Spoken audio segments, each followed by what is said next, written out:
So for the first essay, we looked sort of outward into the world in order to understand, sort of the role that technology is playing in, I don't want to say society because it's too broad a term, but in smaller, manageably sized communities. We looked outward, is my point. And now with this next essay, the essay that's going to eat up our time together over the next couple of weeks, we're going to kind of turn that lens, that sociological lens, sort of inward at ourselves and try to understand the role that technology plays in our lives. And to that end, I have designed this assignment, which is just one of my favorites. I learned about digital Sabbaths a while ago, a few years ago, and I knew it was something that I wanted to teach because I feel, kind of like I've said before, that technology use is relatively unexplored, or it's not as understood as well as maybe other facets of sort of modern life. So I think it's a valuable resource. And plus, you guys are all what are called digital natives. You've grown up around, the internet's always been around. Uh, I wasn't on the internet, believe it or not, until I was older than you are now, most of you, until I went away to college. It was around, a version of the internet, but it was very slow and sort of dial-ups and everything. But the internet, sort of in the form that we know it, wasn't available to me until I was an adult. And so that makes me a digital immigrant. That is to say, I already had sort of a life and a conception of, sort of reality, a consciousness, if you will, before sort of the wide dissemination of digital technology, of this sort of access to everything, hyper connectivity, all those different issues were just not things I had to worry about. I mean, for Pete's sake, I had to take a typing class in high school. Think about that for a second. How good my daughter is, pretty much better. My 4-year-old is better at typing than I am most of the time. So for what's that's worth, I think that it's a worthwhile endeavor to study the role that digital technology plays in our lives. And to that end, this assignment. So you may hear me refer to it interchangeably to a digital detox, or maybe even analog Sunday, which is a phrase I really like. There's a few aspects to a digital Sabbath, and you're going to read up on them soon, I hope. But by the strictest terms, you are unplugging from technology, typically for a 24-hour period. I do have people go from sort of 2 p.m. to 2 p.m. sometimes, but basically it's like a waking day. From the time you get up till the time you go to bed is going to be fine for me, for the parameters of this assignment. So what does that mean?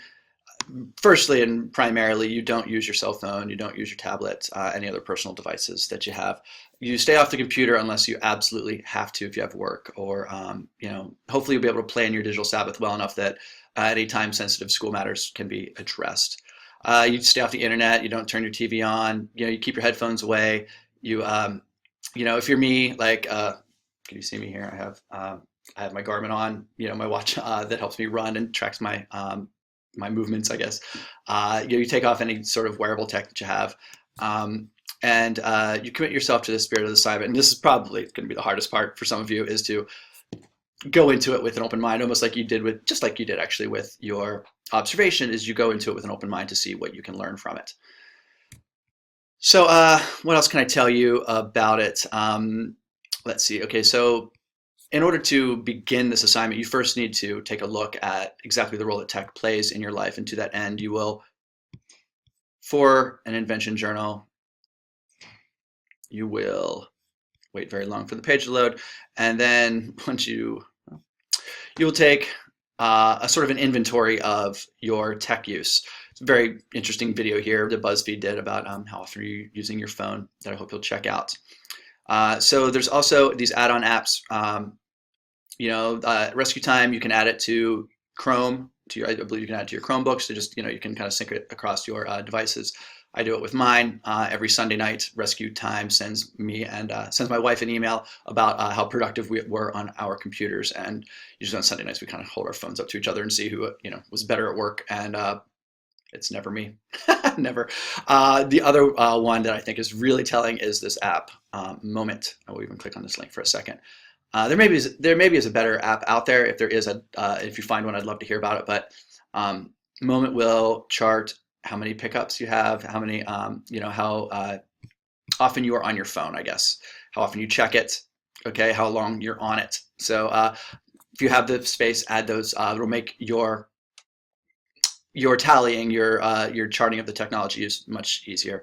So I want you to keep track of things like time of day, duration of use, type of tech used, purpose of the tech use, and then try to come up with some categories: personal, academic, professional.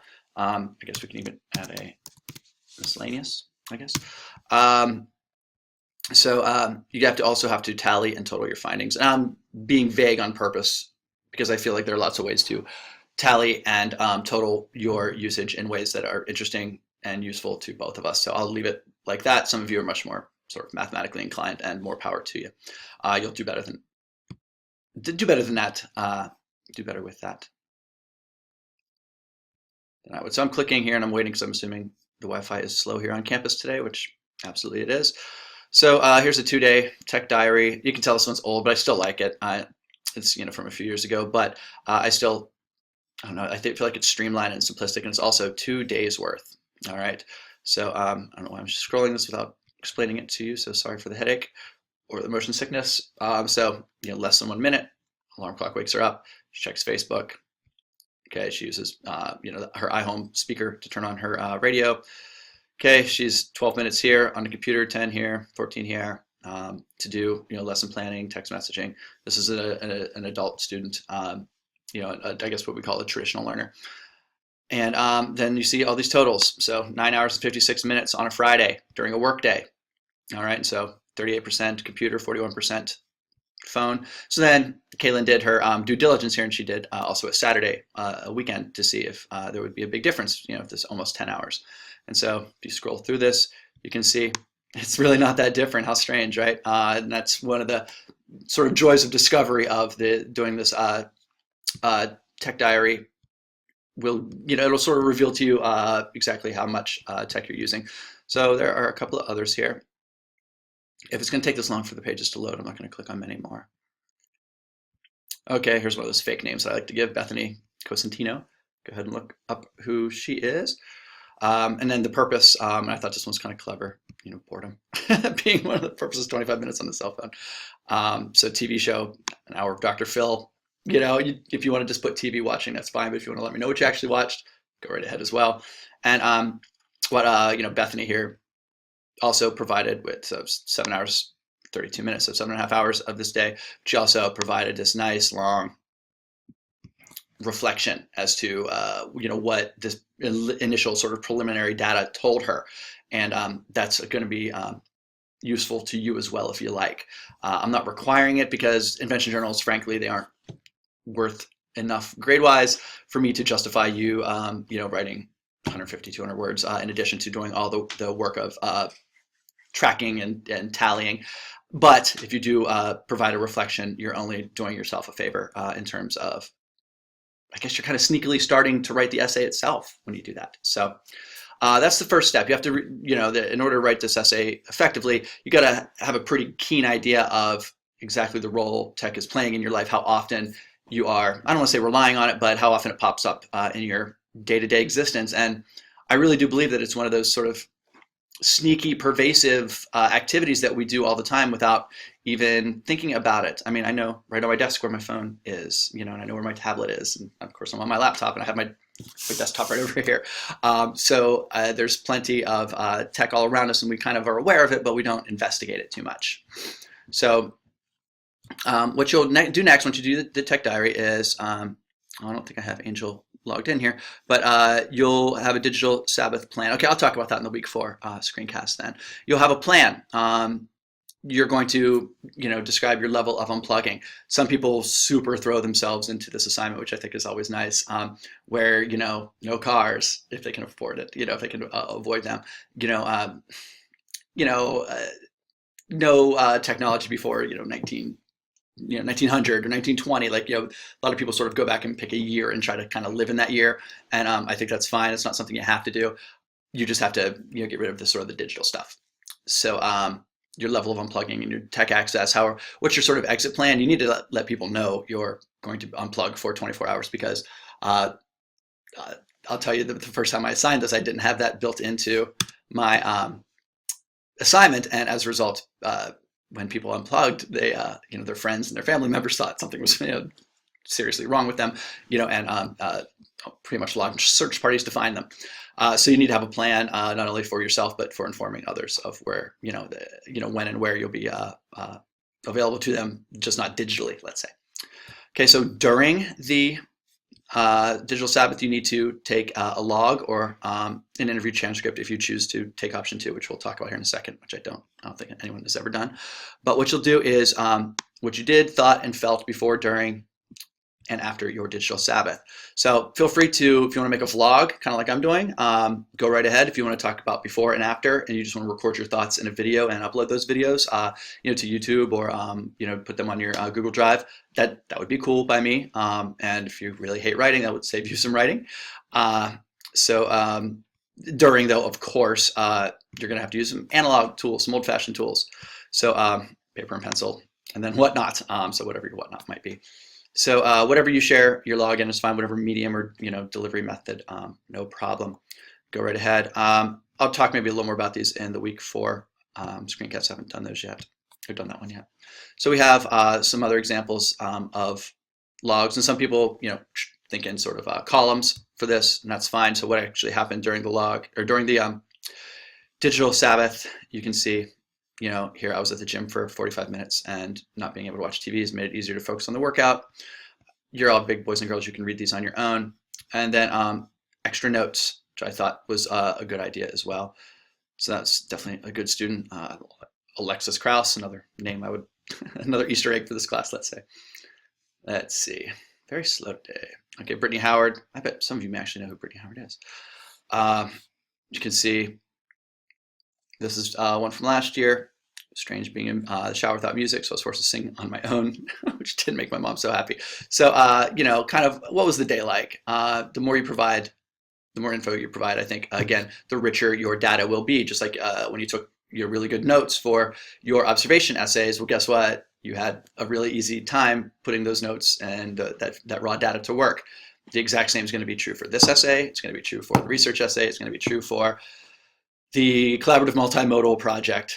The more data you collect, the easier everything else becomes. Everything sort of falls into place when your data collection is responsible. So back to the assignment. Got a couple minutes left here. What you'll do is you'll take all this data, and that's really what your data is going to be. Your data is going to be your diary, your plan, your log, or your transcript, and then your reflection. You're looking back on what the experience was like. Is all going to sort of congeal into your essay. One other aspect of this assignment that some of you are already doing for the observation essay, which is awesome, is there has to be an outside source. One outside source. Now you can, once you watch the week 4, I'm going to go through some of the articles that are in that agenda, and it'll be in your week 5 agenda. Any of those articles will suit our purposes here for the outside source in your essay final draft, your essay 2 final draft, but feel free to go above and beyond and look outside as well. What else can I tell you? This is the options, just in case. The option 1 is you take the digital Sabbath and you'll keep the log. I've talked about enough of this.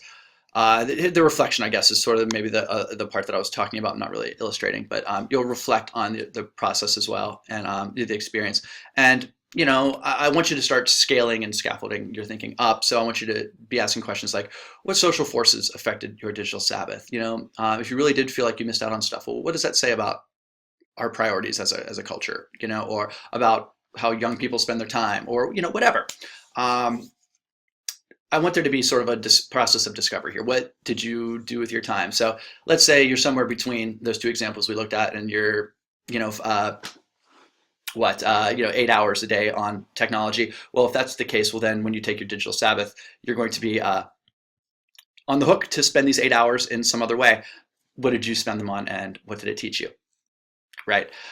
So the other option here, and I wanted to make this very difficult, but if it's absolutely anathema to you to do this digital Sabbath, I've created a much more difficult assignment where you have someone else do it, and you have to transcript basically pages and pages and pages and pages and pages of notes.